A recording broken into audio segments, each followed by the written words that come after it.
Bonjour cher ami, j'espère que tu vas bien. Alors aujourd'hui, je vais te révéler des secrets très intimes, des choses vraiment que j'ose même pas dire aux gens qui me sont proches. Je t'avoue, c'est pas facile pour moi de parler de tout ça parce que c'est des sujets très lourds qui, en fait, c'est des choses qui me font souffrir presque quotidiennement. Et euh, donc je vais presque tout te dire en fait. Et pourquoi je fais ça?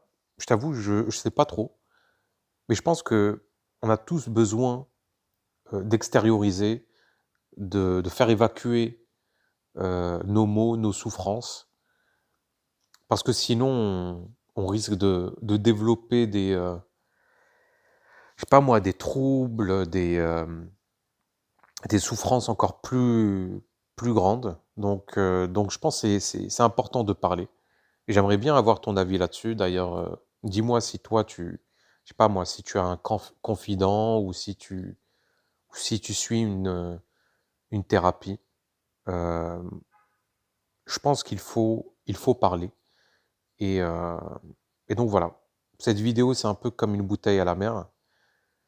Je ne sais pas ce qu'elle va m'apporter, comme, retour. En tout cas, heu, en tout cas, voilà.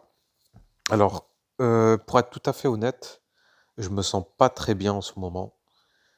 Hier, je devais aller à mon cours de théâtre, comme tous les jeudis soirs, et j'y suis pas allé, parce que j'ai pas osé, tout simplement.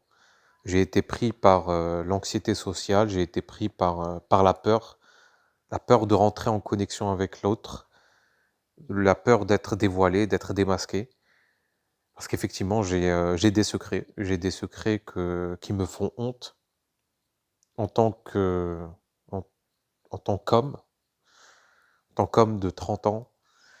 Et il y a le fait que je ne travaille pas, en fait. Ça me fait honte. Je suis pas comme les autres, quoi, qui ont une vie, on va dire, toute tracée, une vie, entre guillemets «normale» et acceptée, socialement. Hem, autour de moi, il y a que des gens qui ont, entre guillemets, «qui ont réussi», qui ont eu de grands voilà, des qui ont obtenu de grands diplômes, qui occupent, des postes à responsabilité. Moi, j'ai rien de tout ça. J'ai rien de tout ça parce que j'ai fait un choix de vie qui est très radical. Je me consacre pleinement à l'écriture de scénarios, c'est très bizarre, je sais. Hem, mais j'ai envie vraiment de dédier ma vie à ça, quoi. J'ai un rêve, j'ai des ambitions et effectivement, ça peut paraître fou, mais j'ai envie de me donner à fond là-dessus et et le prix à payer, bah, c'est d'être, comment dire? Catégorisé comme, quelqu'un de bizarre, comme quelqu'un de différent et ça, c'est une position qui est pas facile à assumer, d'accord? Quand tu fais des choix qui ont des conséquences, d'accord? Qui te mettent un peu sur le banc de touche et que finalement, bah, ça donne rien, bah, c'est pas facile. C'est pas facile de se montrer aux autres, d'expliquer que voilà, on n'a pas réussi notre coup pour l'instant, pour le moment, on n'a rien réalisé. Bah, moi, par exemple, j'ai fait, 3 courts-métrages, qui n'ont même pas eu de sélection en festival. J'ai écrit des petits scénarios, mais pour l'instant, il y a rien de concret. Je suis en train de travailler du coup sur un scénario de long, mais ça prend du temps, et puis ça me pousse à m'isoler, quoi. Quand tu es scénariste, tu un peu seul, il te faut du temps, il faut puis tu es pris par la procrastination aussi, ça aussi, ça fait partie du process et donc tu avances pas à pas et pendant ce temps, bah, les autres, ils vivent, normalement, on va dire. Ils vont au travail, ils rencontrent des gens. Moi, je suis souvent enfermé chez moi. Et il y a une petite voix dans ma tête qui me dit, bah, je passe à côté d'opportunités de rencontres, à côté de choses, pas forcément sur le plan professionnel, mais vraiment sur le plan personnel. Mais la honte, hem, cette honte toxique m'empêche en fait d'aller à la rencontre de l'autre. Je me dis que je vais me faire rejeter, que les gens vont se moquer de moi, qu'ils vont pas me qu'ils vont m'ignorer, et cetera. Effectivement, c'est pas facile à assumer. D'ailleurs, dis-moi si toi aussi tu te reconnais là-dedans. Est-ce qu'il y a quelque chose, une part de ton identité que tu n'oses pas mettre en avant? Moi, c'est vraiment ce côté artiste, ce côté un peu même, je m'en foutiste. Tu vois? C'est un côté, il y a effectivement, c'est la peur d'être vu comme celui qui ouais, d'être vu comme l'artiste raté.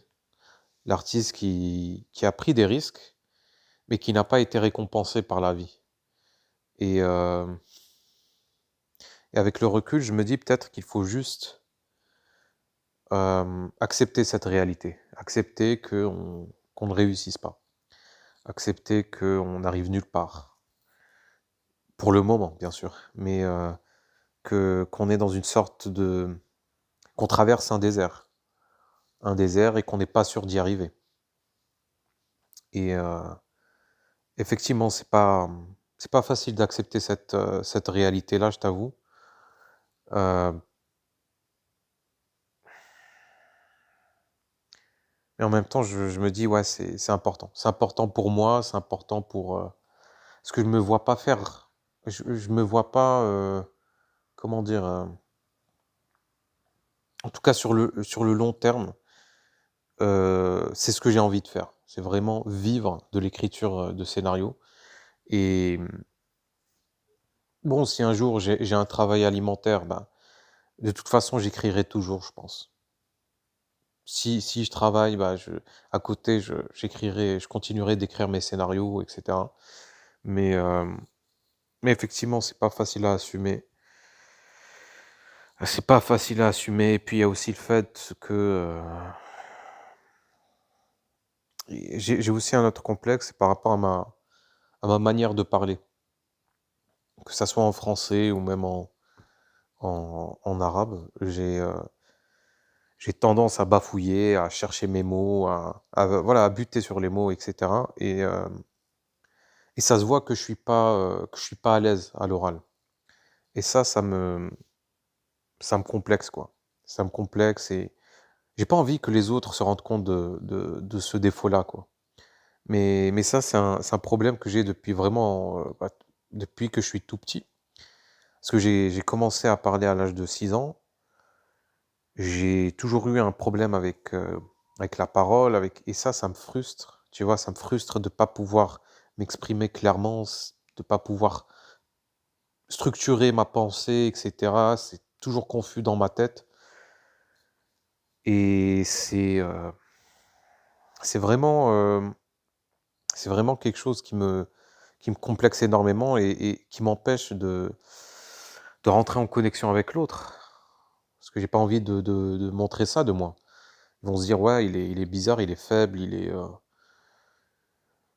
donc mais il faut juste accepter ça, en fait. Il faut juste accepter qu'on n'est pas voilà, qu'on n'a pas, l'éloquence qu'on aurait aimé avoir, mais bon, c'est c'est comme ça, il y a toujours, il y a toujours un décalage entre ce qu'on est et notre idéal de nous-mêmes. Il y a toujours, ce décalage-là et si on est trop attaché à cet idéal de nous-mêmes voilà, qui est confiant, qui sait ce qu'il fait, qui a réussi tout et cetera, bah, on souffre. On souffre, ça crée beaucoup de souffrance. Je pense que le plus difficile, c'est pas de je pense pas qu'il faille se transformer, c'est-à-dire apprendre à mieux s'exprimer, améliorer sa vie, etc., mais plutôt juste incarner pleinement qui on est dans l'ici et maintenant. C'est-à-dire être OK avec ce qu'on est aujourd'hui et aimer toutes les parts qui nous constituent. Je dois apprendre à aimer ce Ilias qui ne sait pas s'exprimer, ce Ilias qui est maladroit socialement, ce Ilias qui a peur, ce Ilias qui est anxieux, ce Ilias qui échoue, ce Ilias qui tente plein de choses mais qui n'arrive à rien. Bah, ce Ilias-là, je dois apprendre à l'aimer. Dis-moi ce que tu en penses et dis-moi comment ça résonne avec ce que tu vis. Euh, Moi, j'ai l'impression vraiment que, effectivement, il faut changer de paradigme. De voilà, je dois faire le deuil de ce Ilias qui réussit, ce Ilias euh, ce Ilias qui est aimé. Je dois accepter d'être rejeté, d'être moqué, d'être mis sur le côté, parce que c'est souvent ça quand t'es un artiste entre guillemets raté. Les gens te donnent aucune attention, voilà, et ils se disent bon, lui, on n'a rien à tirer de lui, donc ça sert à rien de lui parler, etc. Et même socialement, c'est-à-dire quelqu'un qui est anxieux socialement, qui est timide, les personnes ne s'intéressent pas à ce genre de profil, donc il faut accepter cette injustice, d'accord? Et, et vivre avec. Et se donner le droit d'être comme on est aujourd'hui. Donc, j'accepte. Enfin, c'est plus facile à dire qu'à faire, mais effectivement, est-ce que si vraiment objectivement, en fait, y a pas à avoir honte, tu vois? J'ai pas de travail. Pour l'instant, j'ai pas réussi dans ma carrière. Un point, c'est tout. Tu vois, ça, c'est factuel, mais ça ne diminue en rien ma valeur en tant que personne. Je mérite le respect, je mérite l'amour, tout comme n'importe qui. Tout comme n'importe qui, ça ne s'applique pas qu'à moi. D'ailleurs, dis-moi si tu te poses ce genre de conditions par rapport à l'estime, heu, que tu peux avoir pour toi-même. Est-ce que tu te dis: «Je vais m'aimer une fois que j'aurai ça, que j'aurai accompli ça, que je serai devenu comme ça»? Dis-moi hem, si si tu te retrouves dans ces schémas-là. Moi, effectivement, je dois désapprendre tout ça et jusqu'à, jusqu'à assumer, en fait. Le but, c'est vraiment d'assumer pleinement, de dire: «Voilà, effectivement, j'ai pas de travail, je réussis rien de ce que j'entreprends et effectivement, c'est nul, mais heu, mais bon, la vie continue. La vie continue et je mérite d'être aimé, je mérite d'être respecté et si on me rejette, bon, bah, tant pis. En tout cas, moi, il faut que je reste persuadé que j'ai de la valeur et que cette valeur ne dépend pas de ce que je réussis ou de ma personnalité. Je peux continuer à être, voilà, dans la fuite, dans l'anxiété, effectivement, ça me ça fait que je passe à côté de plein d'opportunités, de rencontres et tout, mais j'ai le droit d'être comme ça. Tout comme mes parents ont le droit d'être dans parce qu'il y a pas que moi qui suis comme ça. Dans ma famille, il y a aussi mes parents qui sont séparés aujourd'hui. Mon père, c'est un ermite, vraiment. Il vit dans son appartement, il sort pas. Ma mère, un peu pareil. Voilà, elle sort pas trop. Hem, voilà, c'est des tempéraments. Heu et